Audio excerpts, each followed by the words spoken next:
Hi, you guys. Welcome. Melita here. If you're new, welcome. And if you're old, welcome back. For you old subscribers, my friends and family, you know that I was pregnant, but I had the baby already. So I'm going to give you an update on my labor plus delivery story. Okay. So December 16th, it was a Monday at 3 a.m.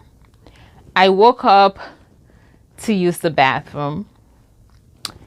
I went to the bathroom, I came back, and I got in bed.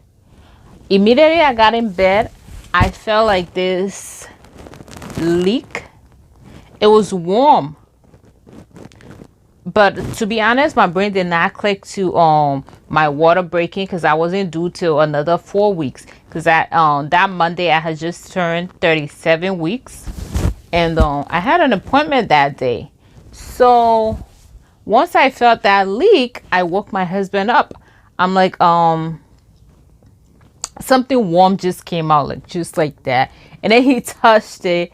When he did, he was like, oh, you pee yourself. Just like that. And I'm like, oh, I mean, I know I'm going to the bathroom frequently now, but just to pee myself like that, like I don't have bladder control anymore, that's weird. And then as we were talking, another gush happened and it was warm. So I was like, okay, this doesn't feel like pee. So I got up to go to the bathroom. Let me tell you, as I was walking to the bathroom, this was like a movie kind of thing. As I was walking to the bathroom, I was leaking. Yes, leaking.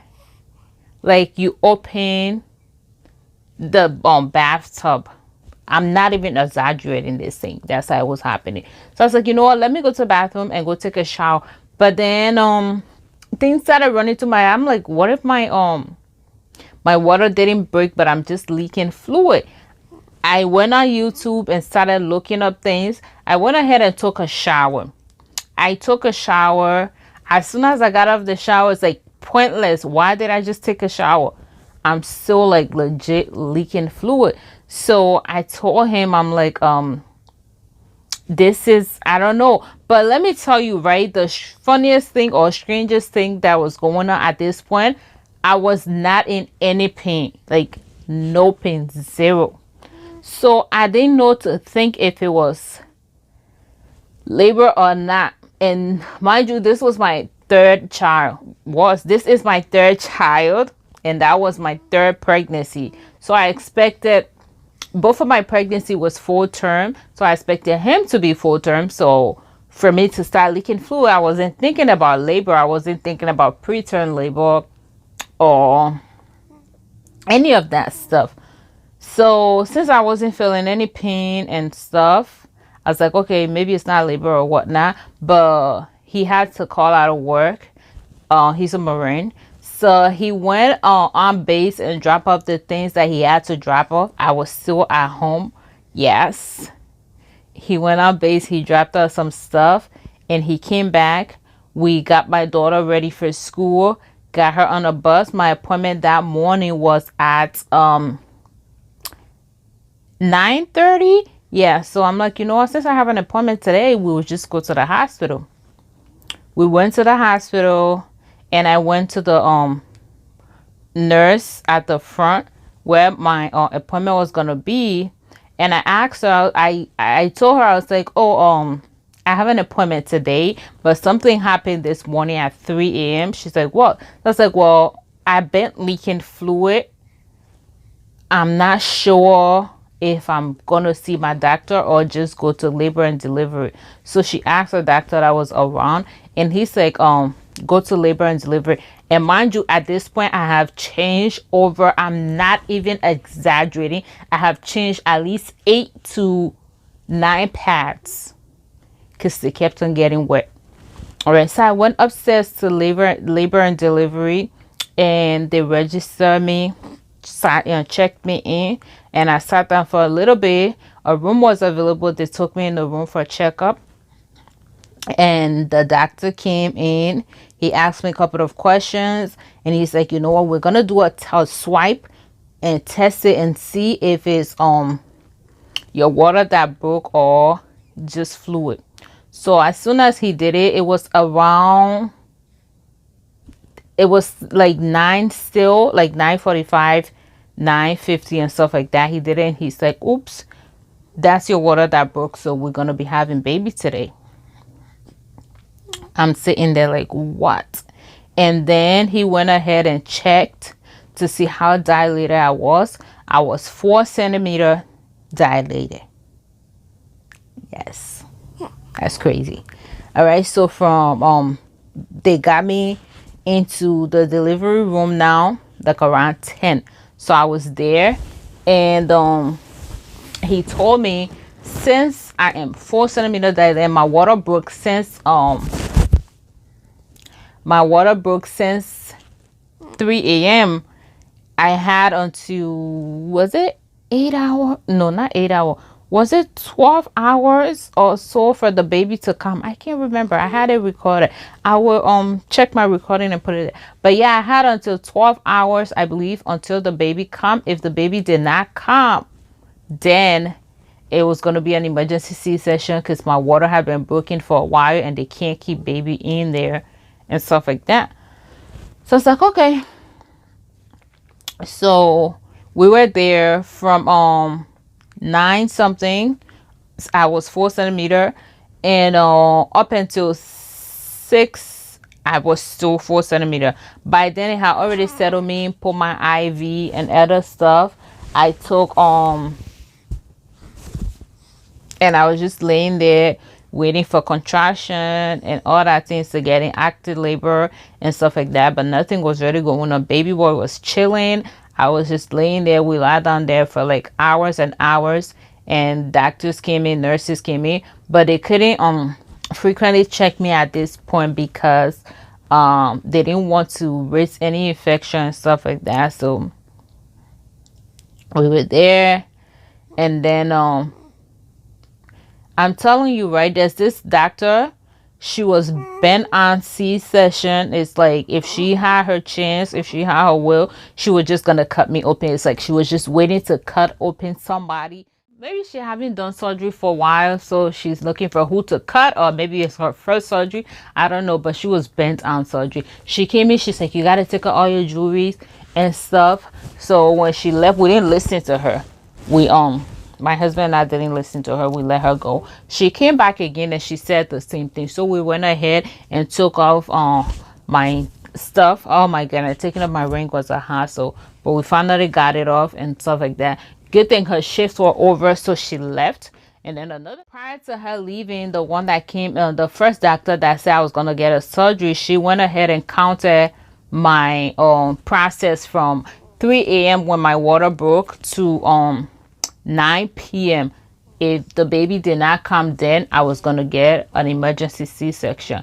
But this changeover doctor that came, she was like, you know what, let's do this. Let's count from 9 a.m. when you came to the hospital to 7 a.m.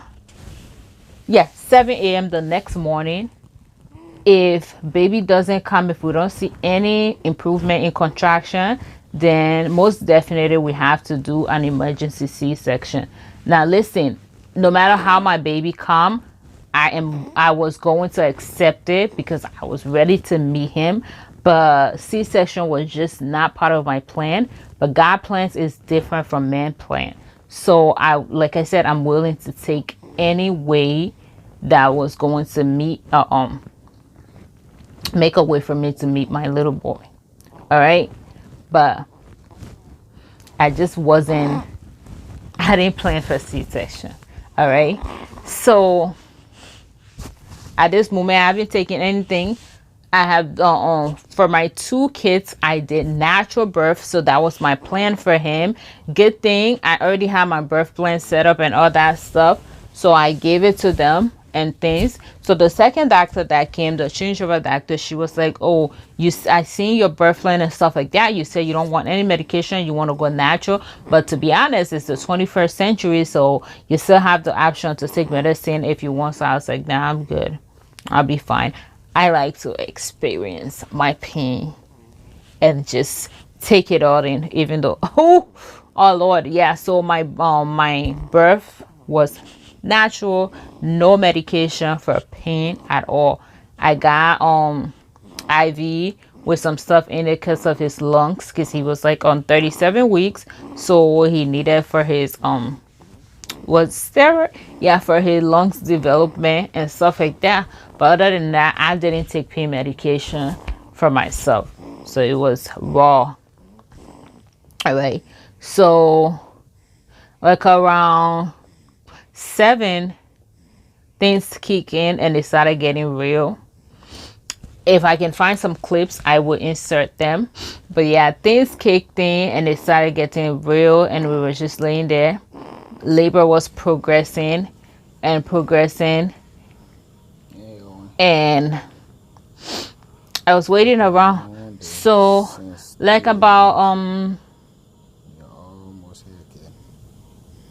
9 something, I felt like I needed to go. Like I started feeling those strong urge, and contraction was just like increasing and stuff. So I first called the doctors in. They came and they were like, and then that was finally when she decided to check me. She checked. She's like, oh, there will be no C-section. I'm gonna be delivering your baby. So I was like, oh, thank you, Jesus.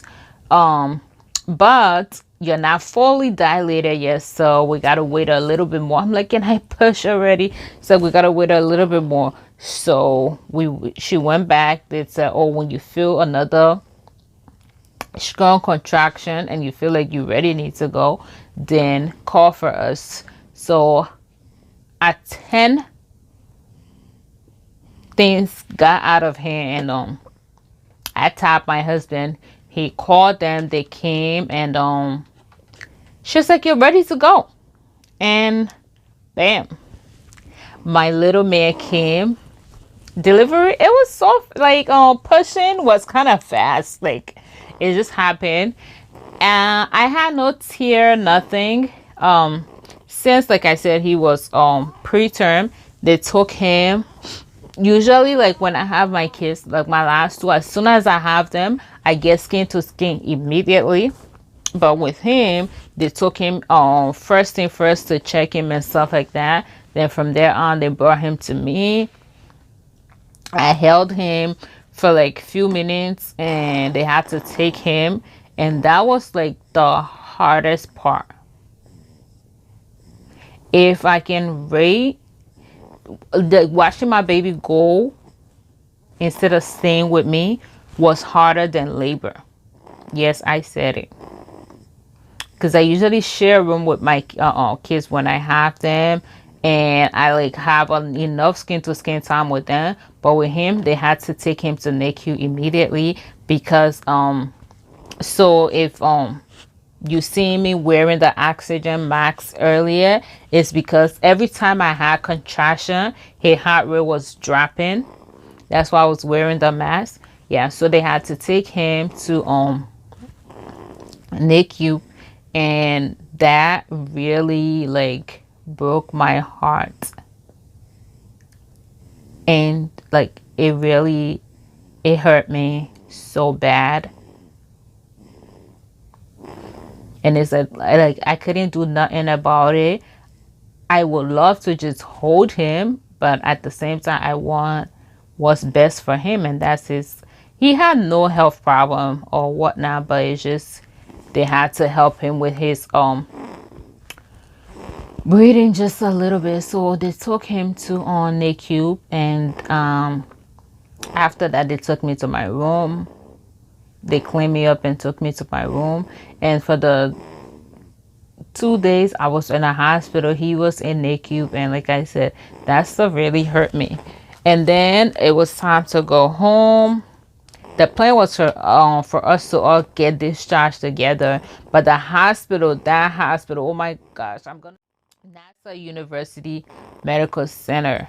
I'm not recommending it to any of my family or friends, because they were more about, I don't know, I should say getting insurance money than some people's well-being. I don't know how to call it, but they had absolutely no reason to keep my son there.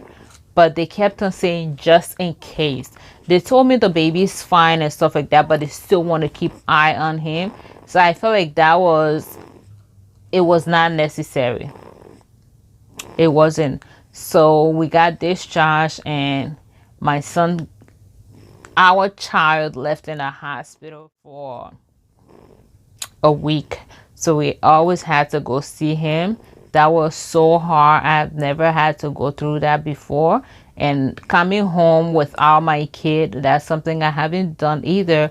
So that really like broke me. It took a big toll on me. Like I couldn't sleep at night. I was just lay there crying like, what did I do wrong? I don't know if I was complaining about being tired every time. Is that why my baby came early? Like, I wish I didn't complain as much and stuff like that. Like, I really like blame myself for a long time. From the day he was in the hospital to the day he came home, I kept on blaming myself. Like, if I didn't complain as much about being tired and ready to have him already, he would have been full term and he didn't have to stay in a hospital and stuff like that. So yeah, but we finally, they discharged him. We came home, went to the appointment, and let me tell you, my boy is doing well. We are eating and sleeping well. He's breastfeeding exclusively. So yes. Oh, it's my breastfeeding baby. And other than the hospital, the doctor that was trying to force C-section on me, and the hospital keeping my baby longer than they should have, everything went well. Everything was great, thanks to God. I had my natural raw delivery and safely. Thank you all so much for watching. If you are not yet subscribed, please be sure to do that. When you subscribe, hit the notification bell so that you will never miss an upload from me again. And you guys, I have a goal for this year, and I can't do that without any of you. I want to hit 1K this year by the grace of God. So help me get to 1K by subscribing. If you're not yet subscribed, I got some good contents planned for us this year. All right, I will catch you all in my next video.